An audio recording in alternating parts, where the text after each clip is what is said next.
This is the Chi Codes Podcast with your host, Thomas Dockstader.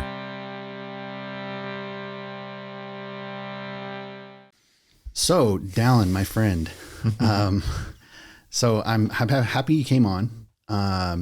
This is one of the first episodes of the Chi Code Podcast, and I'm excited. And you were one of the first people I thought to bring on, honestly. You've been a friend of mine for 12 years plus, man. That's crazy to think about 12 years. It really is. Yeah. 12 years, dude. Wow. Yeah. I remember very clearly one of the first times that I talked to you at the office. We had a software job together. Mm-hmm. And I remember you were so excited about Ben Affleck being Batman. Oh, yeah. Yeah. He was a good Batman. I still think he was. I trolled you pretty hard on that. I thought it was funny that you were so excited about it. But that was like, honestly, dude, that was like the start of our friendship, really. That was the thing that kind of got us bantering back and forth with. Yeah. And, we've been friends ever since. And so super excited to have you here. One of the reasons that I wanted to bring you on, honestly, is, a couple of months ago, we were talking and I had showed you a new program that I was working on to help people. Mm-hmm. And to be honest with you, man, I didn't know that you'd be all that interested, but it was kind of cool to see that you were interested in going through it with me. Yeah. Yeah. When we went to lunch, I could just tell, one of those things where, there's a time in my life where I had just had a lot of extra time and I wanted to go catch up with friends, and it's been a while since we had kind of hung out. So I wanted to see what was going on. And so we did the basic thing where we're kind of going through, updates in our life. And, I know a year prior to when we went to lunch, you had told me about your journey with ayahuasca and everything. And it was amazing. Yeah. And I've told a bunch of people about that because something about it just hit me. It was just really cool to hear. And I've had other experiences with other friends that have gone and done it since then as well. So that was cool too. But when you told me about what you're working on, the biggest thing, I went home and told my wife this, and I love it. It feels like it's like this contagious sense of purpose with what you're doing. Right. Like you have so much clarity and purpose. And, that's something that I've wanted to have and just haven't. I struggle with, I know I'm good at what I'm doing and I'm, and I enjoy it to some extent, but is this what I should be doing? Right. And I kind of felt like if I had that clarity that Thomas has, man, I'd be like unstoppable because I just know exactly what to go do. Yeah. Right. And I just haven't had that. And so when you told me about what you're doing, what you're working on, it was just, and obviously what you're working on is applicable to everyone. So right. When you said, it's, maybe I'm not like the ideal candidate that you had in your head of somebody that could go through it, but it's been great for me. So yeah, that's great. I love to hear that because it's reassurance and kind of what I truly believe that this is work that everyone needs to do. Mm-hmm. It's not specific to one type of person. It is work that everyone needs to do and everyone can do. And it's not a thing of, there's something wrong with you until you have to do this. It's the revelation that I got in ayahuasca was that we all have one thing that we need to do here, and it's remember who we are. We're awesome. We're amazing. We're incredible. We can do whatever we want. We manifest and create our reality. And the only thing we need to do to get that is to just remember who we are. So, to kind of catch everyone up on what I'm working on, basically what I decided to do after ayahuasca. So 7 years ago, I got sober. And if you watch the previous episode of this podcast, you can see that I tell a little bit more about my story. But 7 years ago, I was massive alcoholic. Right when you met me 12 years ago, I was in the thick of it, really. And it was kind of one of those things where it was, maybe some people didn't know it was as bad as it was. Yeah. But yeah. I mean, about 8 years ago, I got to the place where I was going to commit suicide, standing on my front lawn with a gun. That's how bad it got. I felt so worthless, so low, and I didn't do it. Spoiler alert. But I started that journey of becoming sober and I couldn't find anything that would work. And so fast forward, last year, being 6 years sober, I decided to go do ayahuasca. And when I went and did ayahuasca, it gave me that final piece that I was missing. And that piece was that self-love for myself. Mm-hmm. And I love that you say contagious because I believe that so heavily. It's like you can feel that I feel that way about myself. It is not a phony thing. Yeah. And I believe so heavily that everyone can get there. So what I've done with writing my book and all of these things is it's like, how do I show people how I did it? Because that's the best way to teach is how did I do it? So after ayahuasca, I decided to develop this plan, and it's really just this first thing that I've taken you through for everyone to know is it's basically a 12 session or 12 weeks, however you want to do it. But it takes you through the steps that I went through, really step by step, point by point, how you start that journey of self-discovery. So I'm curious to understand, like, from your perspective, one, I want to hear from you, like, you've known me for 12 years. So what was that, that dinner, 2-3 months ago to when you knew me, 8 or 9 years ago? Talk to me. What have you seen? Yeah. Well, we've grown up, both of us, a lot since then, but 12 years ago, but I think in a lot of ways you're the same person in terms of like your interests and your sense of humor and, personality. But I think you could tell back then that you were battling with stuff all the time, and there were a lot of things that you've told me about that you've had to deal with as, how you grew up and facing all of that. And I just remember always thinking like, man, Thomas has like already overcome a lot. I already had a lot of respect for you 12 years ago. And I didn't know how deep in it you were, and you could tell a little bit, you were always very, I would say, pretty professional at work and got, excelled in sales and did really well. But you could tell that there was stuff going on outside of work. Right.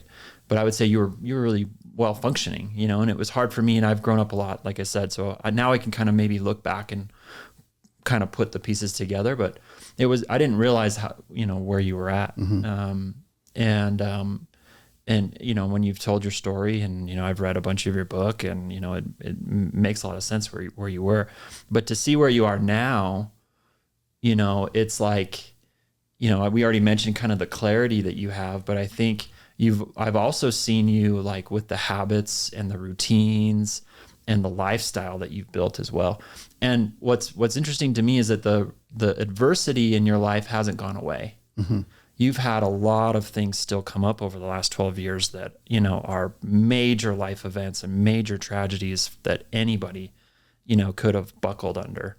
And you didn't. You've always had that, you kind of have mentioned this before, like that warrior blood, right? So you've always had that.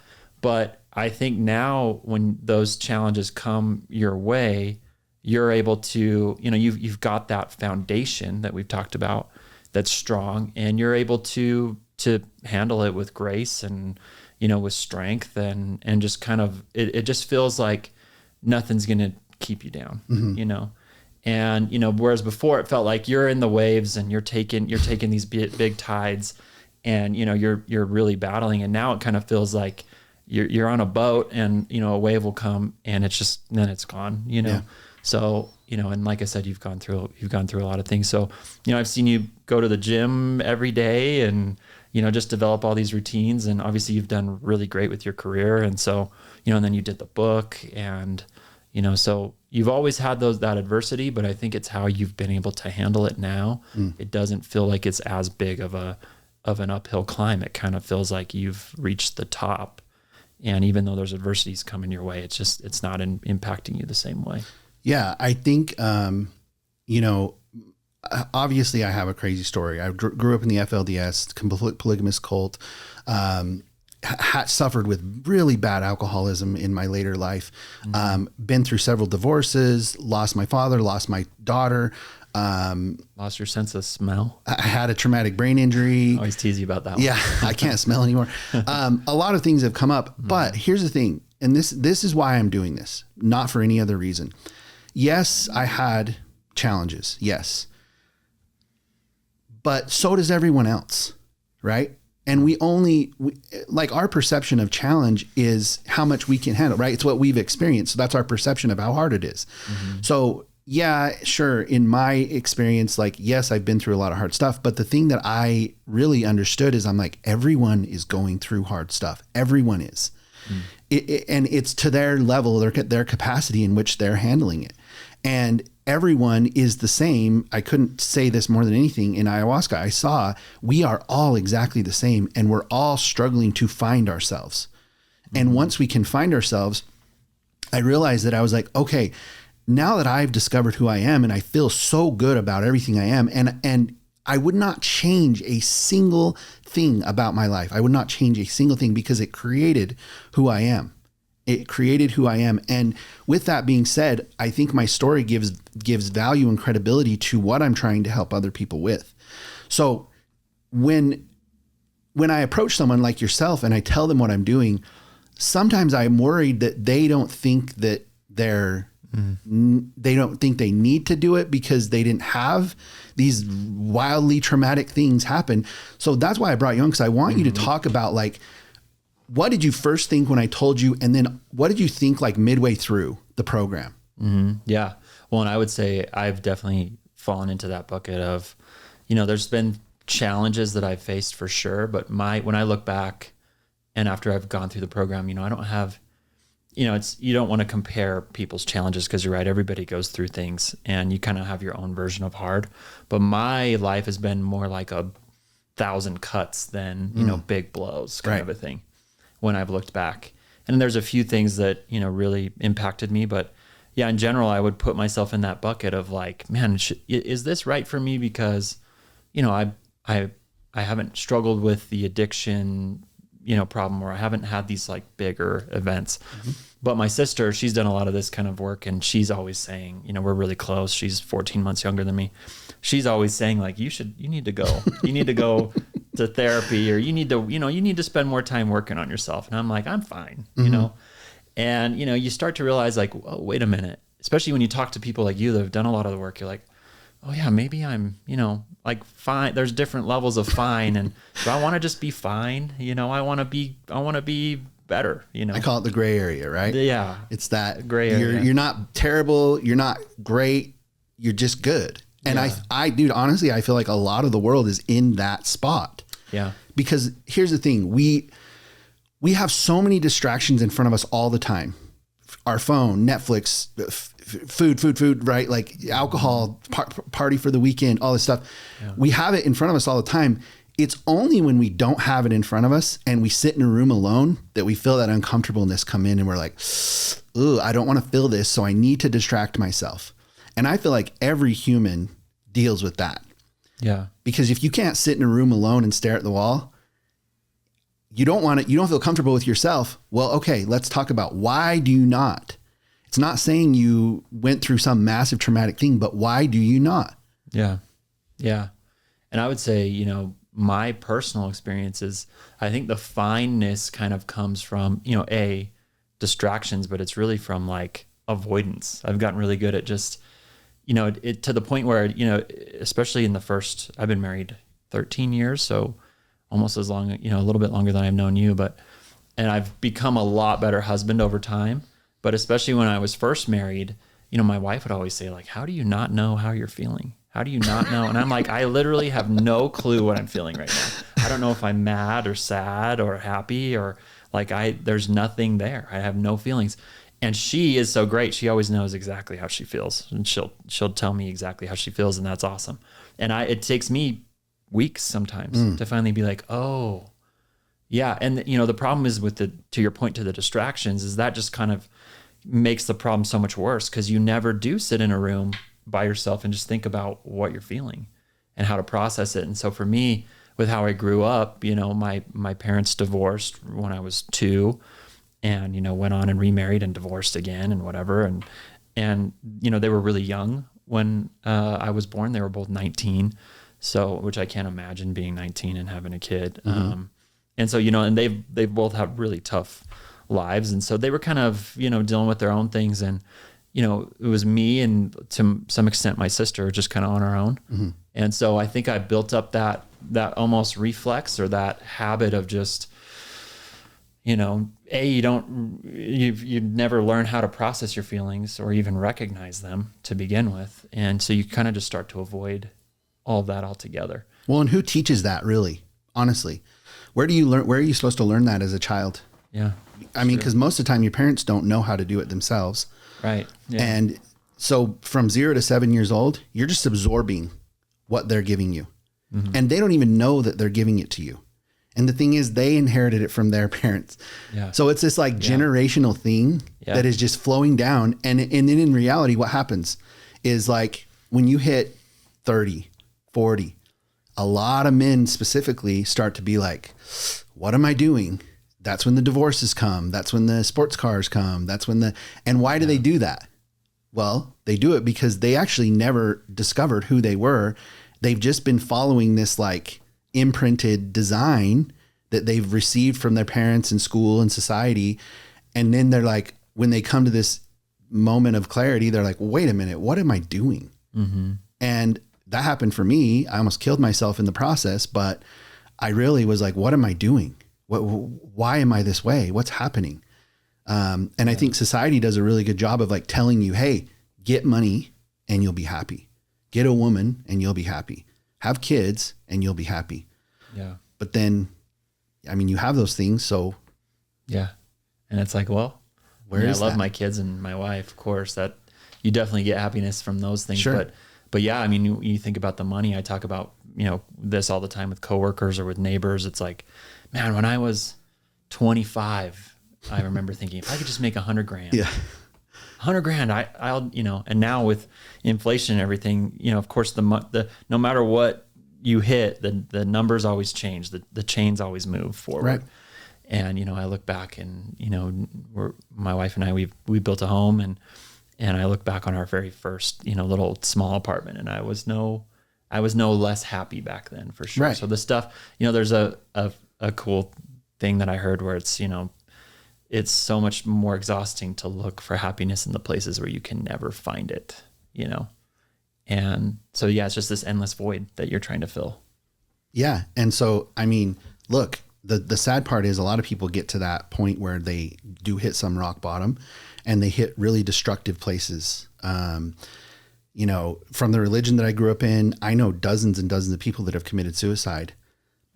And I know how they're feeling because I was in the same thing. It's like this feeling of like, you're so lost. You're trying to fill the hole. Like you mentioned, filling this void and nothing is working. It's like so short term and you get so frustrated because you're like, I don't know what to do.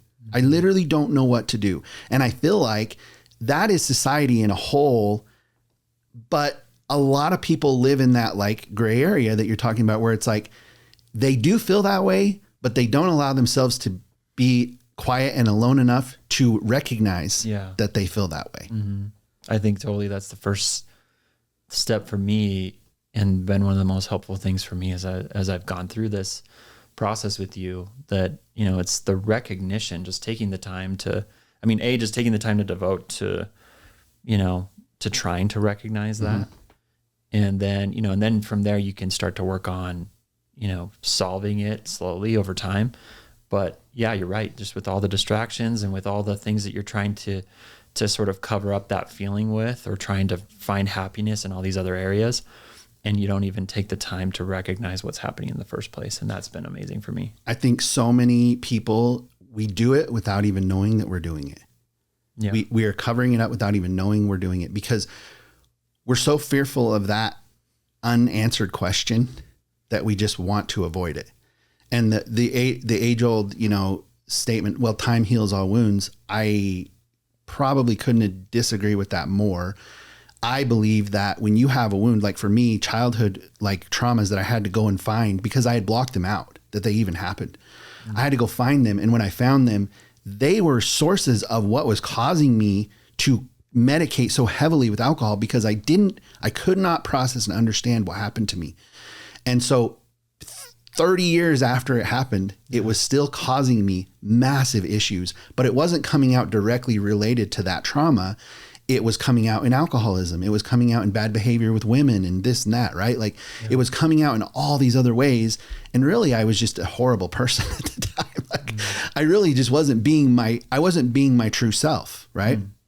And people would say to me, like, you're such a great guy, but you just seem so troubled. And I couldn't understand that. I was like, what do you mean? but it's like you mentioned, it's so visible. You felt like I was always fighting a battle, but I didn't consciously know that I was. And now that I understand that, I see that in so many people. How often do we, what was it? The Fandango CEO, he just recently jumped off a building. Wow. Why? The guy's a millionaire, right? Whatever. People were like, we don't know why he did it. What happened? Yeah. I have a sneaking suspicion, to be completely honest with you. It's that feeling of just like, I don't know what's wrong and I can't find what's wrong, because in order to commit suicide, I talk about this in my book, but when you are suicidal, truly suicidal, you do not tell anyone. You don't tell anyone because you can't. If you, someone who comes up and tells you they're going to kill themselves, they're asking for help. Someone who, the people who are really truly going to do it, they will not tell anyone because they don't want to get thrown in a hospital or like rise of suspicion or whatever. They keep it to themselves. And it is the most lonely place to be, because you feel this horrible feeling and you know that you can't tell anyone because one, you don't want them to think you're crazy, and two, you don't want them to stop you. Yeah. So it is truly a lonely place. So, that's one of my big missions, is to help people in that place. Yeah. Listen to my podcast, read my book, do it on your own. I understand you can't tell me. I understand you can't tell your loved one. So I want you to be able to work with yourself. And that's really, let's talk about that a little bit, because I want to know your feedback, because I designed the program to be very, very self-led. Mm-hmm. It's not designed for me to kind of like tell you what to do. It's teaching you a method that you can do on your own. So I'd love to hear like some of your feedback and some of your experience and some of the things that stood out most to you. Yeah. Well, first, I think, it definitely has to be work that you do on your own, and everybody's in a different spot, and I think different parts of what, you're teaching with your method is going to really resonate with other people, just depending on where they're at, and I think, some people, like for me, I haven't really done any of this type of work before. Mm-hmm. I kind of know the age-old wisdom stuff that you pick up from, your dad always said this or whatever, right? But, I've never done any of that. But somebody like my sister might, she's been great about that. So she might be in a different spot. But I do like that you've got, it's kind of sort of like a whole curriculum to go from A to Z, but you can kind of pick up where you need and start off where you need first. And I heard something the other day. It was interesting. I need to send it to you. It was somebody just talking about how there's so many like prescriptions for what to do, and how these prescriptions are hard because people will do those and they might not work for them, and so what I like is that you have this method, but it's self-led. You really have to take charge and you have to do it. And, you're not saying that there's a shortcut. You're not saying that, hey, here's some magic beans. It's not the Ozempic of mental health. Yeah, exactly. Yeah, that's a great way to put it. Yeah. But, it is like a structure. There is a framework to it. There is, a proven way to go about doing it. And so, yeah, in terms of the feedback, for me, I'm kind of starting from ground zero. And for me, the best thing has been, I think, having the clarity of, hey, if you love yourself, all these other issues are going to kind of work themselves out, right? And, that sort of core issue, I didn't realize was where the core was. I didn't realize that was what was kind of happening with me and kind of eating away at my life in other ways, right?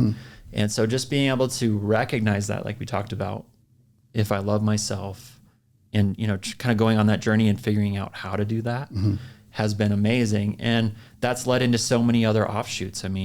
From there, I've been waking up. I'm a night owl. I've been waking up at 6 a.m. For 3 weeks now, and, working out and going on long walks, and just finding the time to devote to every day to sit with my feelings and just think about how I'm feeling. And even if nothing really happened that day, just to kind of, go through a little overview. Hey, what, and, you mentioned something the other day to me where you're kind of having a weekend where you felt grumpy and you were like, oh, I don't really know why. And, your girlfriend had mentioned that. And, that happens to me all the time. Yeah. And you just kind of sat with it for a little while, and then you realized, oh, this could be why, right? And you're like, oh yeah, that's a good reason. Yeah, it was the 4th anniversary of my daughter dying. Yeah.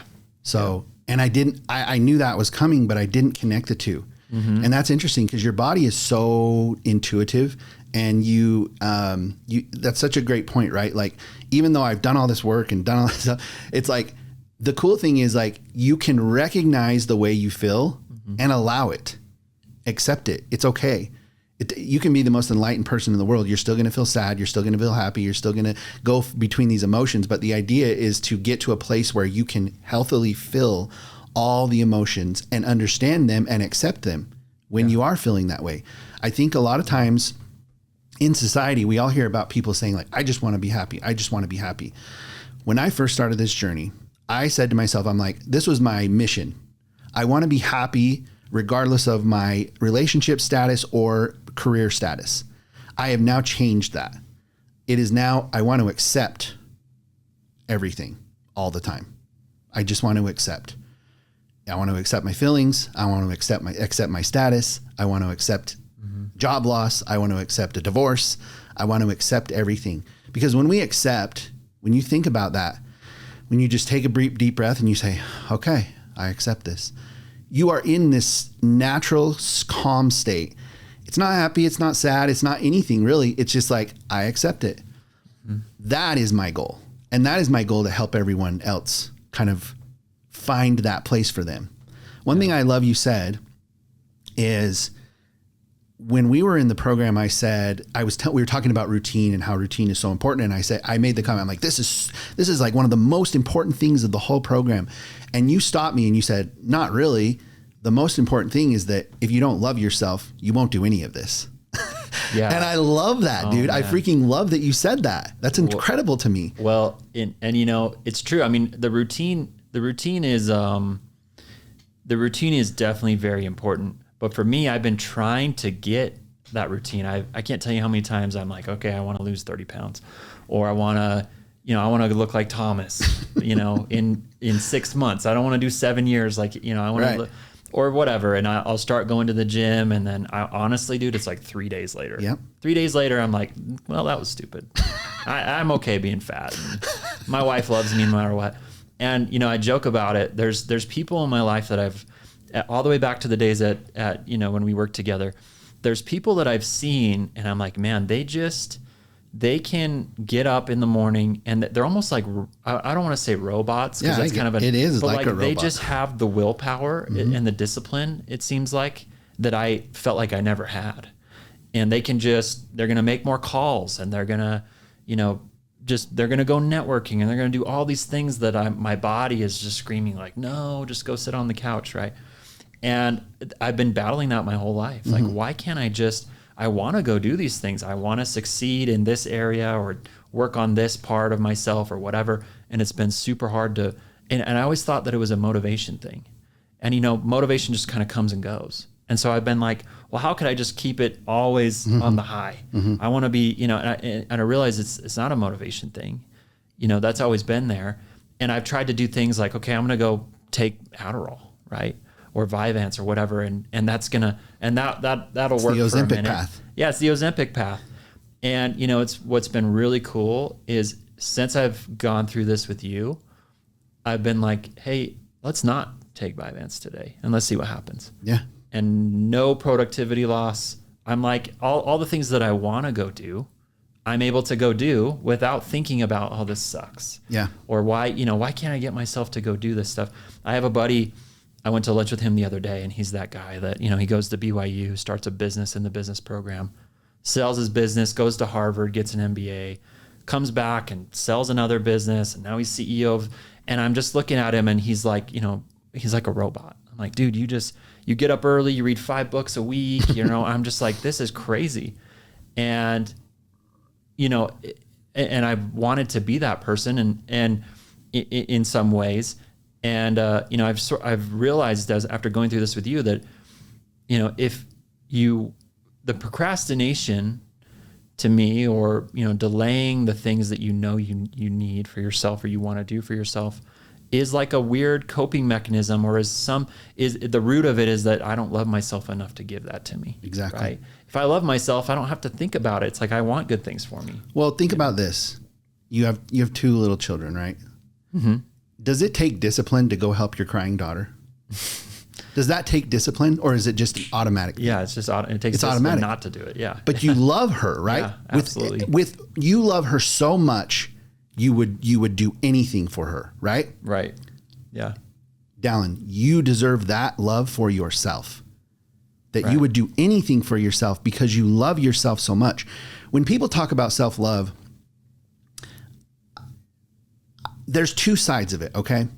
The one side is you have the Post-it note on the mirror every morning that says, I am beautiful, or right, something like that. Mm. That's like a mantra based, like, self-love. You're trying to convince yourself that you love yourself. When you truly love yourself, you don't have to tell yourself you love. It's just known. It's known, right? Mm-hmm. Your daughter knows that you love her not because you sit there and, hey, here's this Post-it note. I love you. She knows because of the way that you act, the way that you behave, the way that you're there for her. You show up, you're constant, it's consistent. So when you love yourself that way, you wake up at 5 a.m. because you want to do something for yourself. Mm-hmm. You see that value that you give, you invest in yourself. I feel like mothers do this really badly, where they give so much to their kids, they completely ignore themselves. Yeah. And then they go through this challenge of like, and I can't preach it enough. Take care of yourself first, then you will have the energy to take care of everyone else. It's like the adage that, on the airplane, put your mask on first. Mm-hmm. Then once your mask is on, you can then help everyone. You can help everyone else if you help yourself first. And you deserve it. You deserve it. I can't stress that enough. Yeah. Everyone in this world deserves it. I agree. Absolutely. Yeah. My wife struggles up with that big time. Everyone does, dude. Yeah. I'm telling you, everyone does. Yeah. My mom, 72 years old, she has 9 kids. And I'm telling you, like, just recently I had a conversation with her. She just feels so down about not being a good enough mom and this and that. And I'm like, Mom, you are worth it. You're worth it. People go through their whole lives never remembering how to love themselves. Yeah. And I want to help that. I really do. Like, how do I do that? Yeah. Right. Yeah. Like, how do I help people do that? Because how do you remind someone to love themselves? It's such a challenge, right? Yeah. And it's funny because you almost think, I don't know if it's society or what, but you almost feel like loving yourself is like a selfish thing. It's like bad. Yeah. Like, I'm going to, I got to take time for myself. And you almost feel like it's selfish, but it's not. Like, it's exactly like what you said, where, if you are doing those things for yourself, you're in a better position to go and love others and serve others. Right. Instead of trying to distract yourself with screens and with food and with whatever else, right? You're good. And now you can devote more time to your kids or to your family or to others, Right. I think I view all of us as like children. And the reason I say that is if my son's 12 years old, right? And he just freaking loves his iPad and he loves his laptop and he loves Roblox and all this stuff, right? Mm-hmm. And I battle between the two of like, he's a kid. And so I just want him to be a kid, because eventually he's going to get into society. He's going to have a job, and right. He's going to get sucked into that whole world. So like part of me, I battle with that idea of like, just let him chill, let him do his thing, let him have fun. But also I see the way that he reacts when it gets taken away. It scares the hell out of me because it is like an addiction. And I see that. And the biggest thing for him is I'm like, do not go to alcohol, man. Your whole entire family is just riddled with alcoholism. You have to stay away from it. Yeah. But then it's like, oh, well, there's this other thing. And so I think the world is designed to distract us at all times. We are designed to be distracted. There's always something that we can have right in front of us. We can order our food to be delivered right to our house. We can stay in front of the Netflix. Mm-hmm. And then what happens when all the electronics get shut off and we're just sitting in the house alone? One, that never happens. But what happens if it did happen? Mm-hmm. Everybody would be kind of like, whoa, this is awkward. I can't handle this. Mm-hmm. Right. And it's like, how do you battle society and be a part of it, but also stay connected to yourself. And I really believe this. There is a light and there is a dark energy in this world. And the dark energy is trying its hardest to distract you from going inside yourself. Yeah. 100%. And that's why it's so hard to do in the beginning. It's hard to meditate. It's hard to do these things because you're uncomfortable with it because it was never taught. You don't know how to do it. You don't see other people doing it. You don't see your parents doing it. And we all just kind of like, it's this comparison. So one thing you said that I think is really important is you said, hey, I want to work out. I want to have a body like Thomas. I want to do this. Mm-hmm. Well, my question back to you would be like, why? Is it because you want validation from me? Or do you want to do it because you want it? Do you want to have washboard abs? I don't have washboard abs, by the way, but do you want to have that? Yeah. Well, I mean, I feel like that's a great point. I feel like everybody sort of wants washboard abs, but the important part is to think about why, and if it's coming from a good place. Well, what does it take to get it too? Yeah. Do you want to live that life? Right. Yeah. Because that's probably not realistic for me. You probably really don't want it. Yeah. I mean, exactly. And I think, you to your point, you want to break away from what is the end result, because you get the abs and then you could still be unhappy. Right. And so instead it's, for me, it's been more focusing on, I just want to stay consistent with devoting time to myself. And what that's looked like is, a little bit of time at night, 15, 30 minutes at night, something like that. And then I wake up early and I have an hour and a half to devote to myself then. And that's going to change over time. And I have certain goals that I haven't been perfect with, but there's a few that have really stuck and been consistent. And for me, that's a big breakthrough outside of, work and spending time with kids. It's like, I've never had a really good, consistent routine in terms of just devoting, like you said, putting money in the bank, in my own bank. Right. And so, I've gotten away from, I want to look like Chris Hemsworth. It's probably never going to happen. Instead, it's like, all right, I'm just going to try to be a little bit healthier. I'm just going to spend more time working on myself. And then slowly over time, that compounding interest builds up. And you look back, and after 7 years, it's like, Thomas, you're like a whole new person. Yeah. I mean, look, the workout thing is, I think, a challenge for everyone, right? And I always, for years and years, I fluctuated in weight, and I fluctuated with my consistency with the gym and with diet. And the reason that it was always a problem is because the reason why I was going to the gym was just as you said. I wanted to get washboard abs. I wanted to get big arms and this and that. I would go for 3 months. I wouldn't have that result. And I'd be like, this is stupid. I'm never going to get it. And I'm going to go drink some beers. Well, the turning point for me was when I changed why I was going. Because one thing I realized is I was like, every time I go to the gym, immediately after the gym, I feel really good. Like my mind just feels like it's lit up like a Christmas tree. I feel so good. And I was like, man, that's like a natural antidepressant. And so I was like, okay, I'm going to make a commitment. I'm going to go to the gym.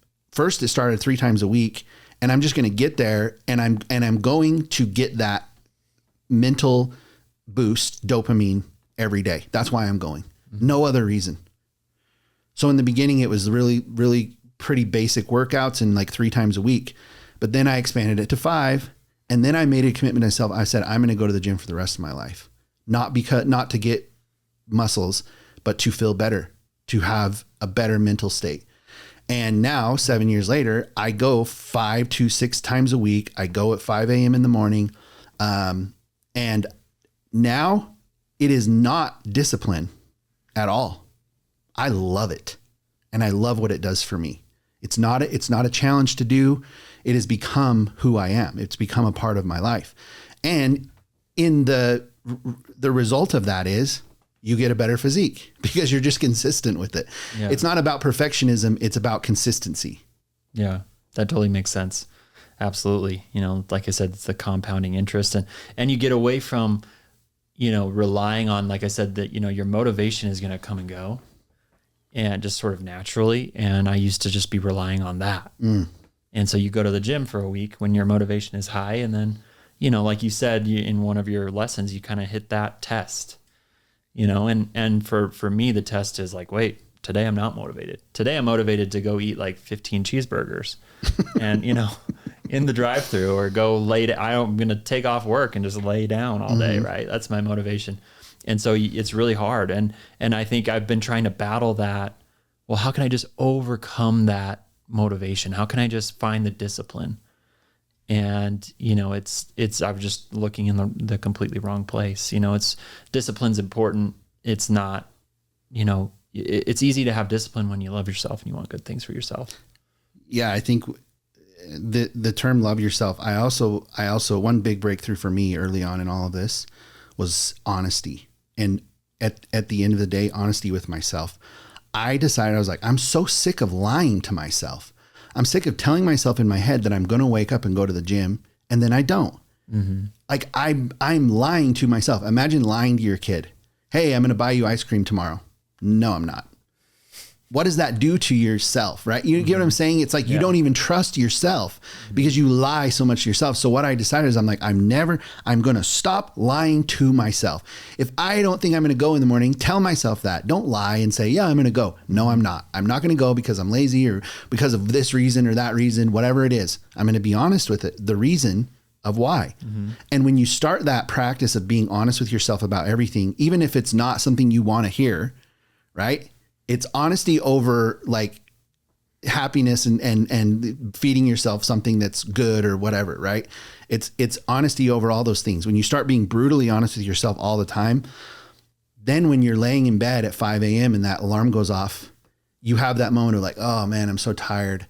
And like, I'm not going to lie. I'm going to go. I'm going to go. And to me, I don't even look at it as like discipline. It's like, I care about myself and I want to be a certain way. I don't want to be the way that I was. I don't want to be a drunk who was sleeping in and missing work and, doing all those things.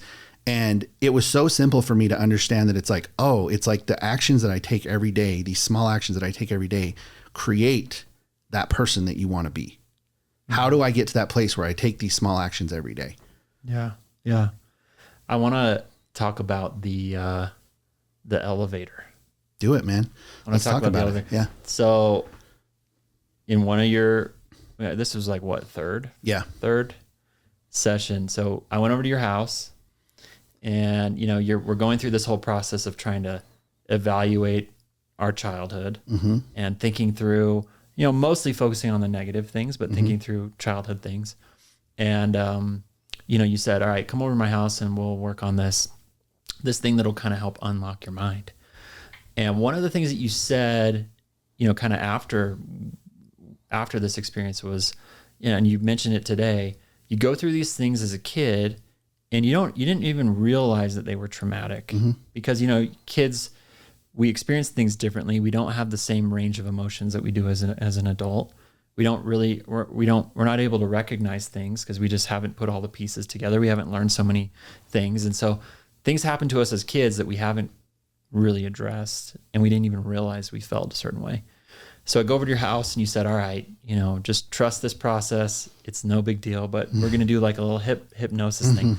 And I remember right as we started, I'm always like, nobody could ever hypnotize me. Right. Nobody could hypnotize me, right? Like you see those people on stage on TikTok or whatever. And you're like, that's so dumb.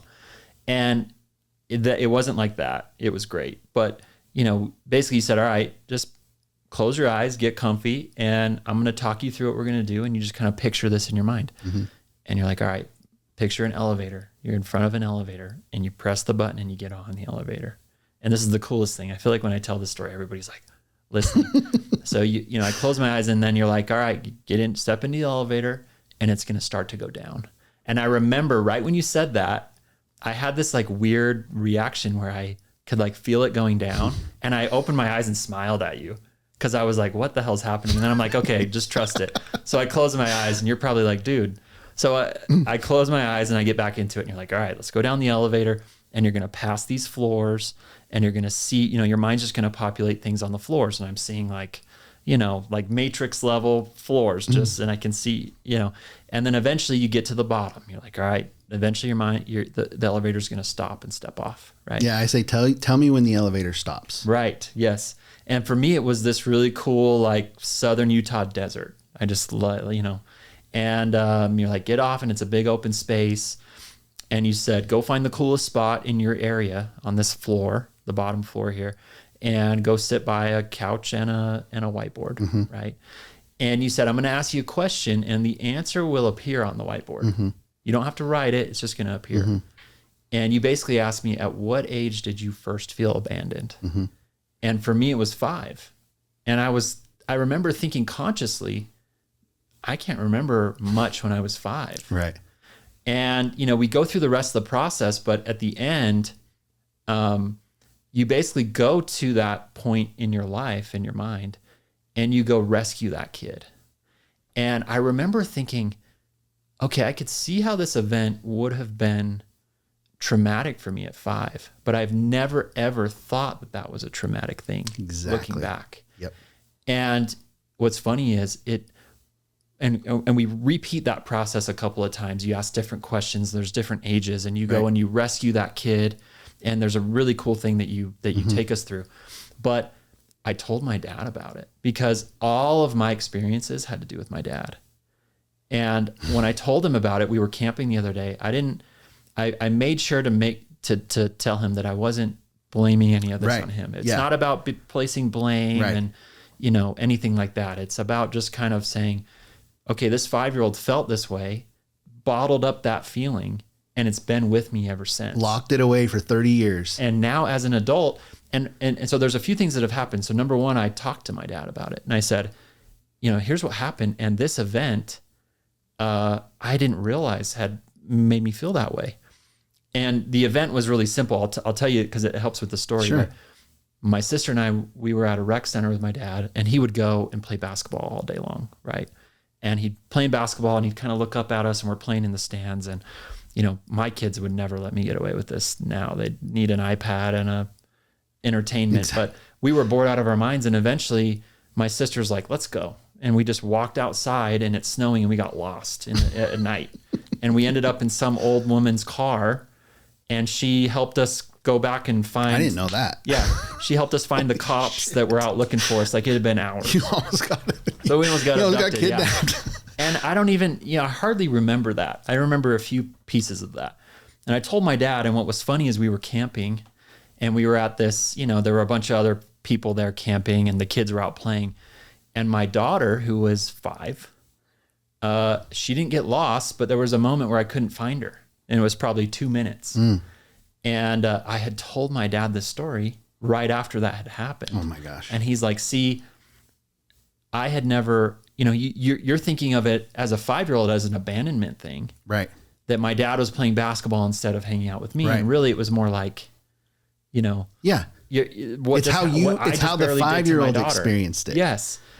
And it's so just going through that alone has been incredible. And there's been a lot of other things that have happened, but just thinking through your childhood and realizing you experienced it in this way. You didn't have the tools to kind of rationalize why this happened and how it wasn't that big of a deal, but that's stuck with you forever. And it's caused you to act in certain ways, or, it's sort of bled into the core of who you are now. Right. And now you can go back and fix those issues and not have to carry that around with you anymore. Yeah, dude, tell me, I love that you've had this experience, and it was really, I love that you are able to articulate it the way you are, because that's exactly my experience, that I did something similar, and that's the exact same experience. But since that happened, I'm just curious, how have you felt since that happened? So a big sort of breakthrough for me is when you go down the elevator, and what I love is you can go down whenever you want. Yeah, I teach you to do it on your own. Yeah. Right. I don't need you to hypnotize, I can go down. What I've loved is that I kind of am looking, as a father, it's been really powerful, because I would go console my inner child as I would my own son or daughter. And I've kind of got to look at myself through the lens of me being my own father. It's kind of weird to say that, but it's like you're consoling your inner child, and you're already a dad. And so you use your dad kind of instincts to console that person. And the big breakthrough for me was I realized at some point, if I was my own dad, I'd be proud of me. I'd be proud of me at 5. I'd be proud of me at 12 when all these things happened. I'd be proud of me now. And I realized too, I was like, I would be proud of my own dad. If I was his dad, I'd be proud of him. and all the things that he's gone through and overcome. And that was just, for some reason, that like flipped a switch. Like it was just like, oh, wow. And it doesn't mean that I all of a sudden just 100% love myself. Sure. But it was like, you could feel some of those walls inside just crumbling, you know, Inception, just the buildings are crumbling in a good way. Right. And so that was really powerful. And, you know, I think everybody else listening to this or that goes through it will have different experiences. Yeah. But I think in a general sense, you'll be able to, when you go through it, you're going to feel those walls coming down and the love starts to pour in a little bit. Right. And hopefully you can take down all those walls from your childhood or from your past traumas that eventually just allows you to be close to like fully loving yourself. And then at that point, you know, it's kind of like a cheat code, cheat code. The cheat code. Yeah. So you make a great point, and this is something that's so important, right? Like a lot of people see, this is how I view the different levels of like healing, right? When I was struggling and I was trying to fix things, I was blaming a lot of people for my problems. Yeah. So, why did my parents raise me in the FLDS? And why did they let me be around these certain types of people? And that it's their fault. And I'm going to go drink because they fucked up my life. Right. Mm-hmm. That will never, you can never heal. They cannot heal you. They cannot come and apologize and fix it. They can't. The only way that you can heal is to go in and understand it for yourself and accept it, whether it was someone who perpetrated towards you or it was something you did. You have to accept that that's what happened. And so I'm trying to teach you like a way to do that. It's a way to view it and accept it, that it happened. But you as an adult are responsible for how you behave now. So it's no one else's fault but your own, right? Like, and I'm trying to help everyone see that I work with, that no one can come say sorry to you and make it better. You have to make it better for yourself. Sure, you can have those conversations with those people after the fact. And maybe this has helped you kind of like have some more real conversations with your dad and heal that wound. But I'll be honest with you, dude, my big breakthroughs in ayahuasca, it was about my dad. Mm-hmm. And I think a lot of people will realize it is about your parents because they're the first person in your life that you learn to love and that you trust to take care of you when you're a brand new out of the womb baby. Right. Right. And so we all approach that time in our lives where we realize that our parents aren't invincible, perfect beings. Right. Mm-hmm. And then some people go down that path of saying like, well, it's their fault that I'm the way I am. You're the way you are because it's the experiences that you went through, but it's your job and responsibility to heal whatever it is you went through and remember that you're worthy always. Yeah. Right. Yeah. It's kind of like, you know, you're carrying around all these things in a big backpack. And if you blame, you know, occasionally through life, especially as a kid, people are kind of putting things into your backpack and you're instead, you know, it doesn't make sense to sit there and say, you know, you need to apologize for me for putting that in my backpack. And then you're still carrying it around. Yeah. Like you got to take it out. Yeah. You got to handle it. It's up to you to take it out of your backpack so you don't have to carry it around anymore. That's a great analogy. It really is. Like you're responsible for it, right? Right. Like you're responsible for it. And I think a lot of people, when they consider doing something like this, one, what's the first thing you think when you hear about this kind of stuff? It's not going to work, right? Like, you know, or isn't for me. It isn't for me. Won't work for me. It's not going to work. Or I've tried this or I've done that. It doesn't work. It doesn't work. It doesn't work. Right. That's what I thought about a lot of stuff. And for me, I found a lot of things that didn't work. And so I really had to develop something that did work. And I'm not guaranteeing that this works for everyone by any means, but I think it is a unique way to start. And it's so self-led that you're not relying on someone else to help you. Yeah. You learn this method and then you can use it for the rest of your life. Yeah. Because the one thing that I learned, so 3 years into sobriety, I went through a divorce, lost my baby and lost my job in a 3-month period. I was 3 years sober at the time. I had the greatest excuse in the world to go back to drinking. Right. But I didn't, and I didn't want to. And I was able to use the method for new trauma. Because yeah, you can go and address the old stuff, but like, okay, what do we do when the new stuff comes? Because if we fail addressing that new trauma, we push it down. It's just going to be the same cycle. We're going to repeat it over and over and over again. Mm-hmm. So it's a method to say, how do we fix the foundation of our problems? Mm-hmm. And then how do we weather the storm of those new issues that come up and arise? Yeah. And to your point, it's like self-therapy, you know, instead of, I'm a big fan of going and talking to somebody and, you know, being in therapy in general. But what I liked about this is that, it feels like you're empowered with certain tools and almost like a roadmap. And, you know, you go at your own pace and you kind of fill in the gaps along the way. But it's instead of going to talking to somebody and just kind of getting your feelings out there, you're really like working on it inside for yourself. It's like self-therapy, you know?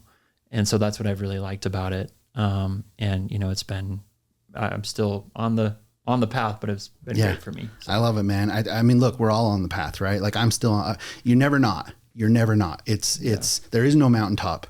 You're always on the path and you're just getting better and better. Yeah. Well, man, look, I appreciate you coming on. And, I mean, look, you know, before we go, I know that, I know you do a couple different things, but you also have like you're like a fractional CMO or something like that. Yeah. I am a fractional CMO, for, you know, small and medium businesses.